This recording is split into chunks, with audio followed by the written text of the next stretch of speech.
12 কোটি টাকা ব্যয়ে মেহেরপুরের ভৈরব নদের দুই পাড়ে নির্মাণ হয় ওয়াকওয়ে। বছর না ঘুরতেই ভাঙতে শুরু করেছে এটি। অভিযোগ রয়েছে পানি উন্নয়ন বোর্ড নিম্নমানের সামগ্রী দিয়ে করেছে নির্মাণ কাজ। জমি অধিগ্রহণ না করেই জোর করে জমি দখলের অভিযোগও রয়েছে। বিস্তারিত ডেস্ক রিপোর্টে। 2023 সালের জানুয়ারিতে মেহেরপুরের ভৈরব নদের দুই পাড়ে ওয়াকওয়ে নির্মাণের সিদ্ধান্ত নেয় পানি উন্নয়ন বোর্ড। প্রায় 11,90,00,000 টাকা ব্যয়ে 18.5 কিলোমিটার নির্মাণ কাজ পায় ঠিকাদারি প্রতিষ্ঠান কুষ্টিয়ার সৈকত এন্টারপ্রাইজ। চলতি বছরের জুলাইয়ে শেষ হয় নির্মাণ কাজ।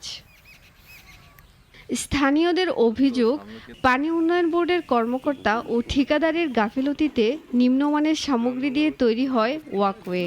হালকা বৃষ্টিতে এটি বিলীন হয়ে গেছে নদীগর্ভে। কোটি কোটি টাকা খরচ করে রাস্তাটা যে তৈরি করেছে, রাস্তাটা এখন ভেঙে গেছে। রাস্তার একটা কাজ করার কোনো অজ্ঞতা সরকারের নেই। সরকার 2 বছর আগে করেছিল, রাস্তাটা ভালোই ছিল, তো হয়েছে এখন রাস্তাটা ভেঙে চুরি গেছে, রাস্তাটা খারাপ হয়ে গেছে।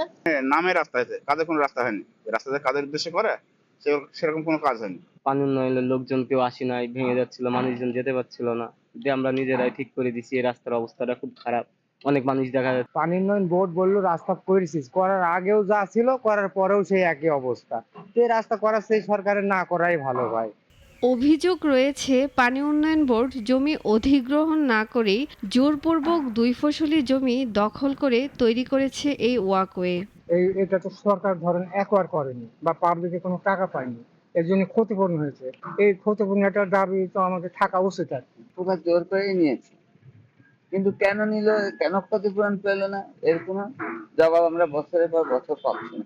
আমি এই ক্ষতিপূরণের জন্য জেলা প্রশাসকের কাছে আবেদনও করেছি, আমরা সেই আবেদনেরও কোনো সাড়া আমরা পাইনি। মেহেরপুর পানি উন্নয়ন বোর্ডের নির্বাহী প্রকৌশলীর সাথে কথা বললে তিনি আইন মেনে ওয়াকওয়ে তৈরির কথা বললেন এবং দ্রুত মেরামতের আশ্বাস দেন। যে জায়গাগুলো ক্ষতিগ্রস্ত হয়েছে সেগুলো ঠিক করার জন্য আমরা আশা করব যে সামনের জুন মাসের মধ্যে এটা আসলে ঠিক হয়ে যাবে। এবং এইচডিও নির্মাণ কাজ যেটা আছে এগুলো 2026 সাল পর্যন্ত প্রকল্পের মেয়াদ আছে। আমরা আশা করি যে এর মধ্যেই 39টা স্থানে আমাদের মেহেরপুর জেলায় এইচডিও নির্মাণ করা হবে। আমরা আশা করি যে সেগুলো এই সময়ের মধ্যে আমরা শেষ করতে পারব। শুধু আশা নয়, সংস্কার চান এলাকাবাসী।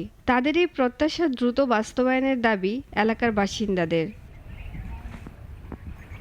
সুলতানা মরিয়ম, নাগরিক।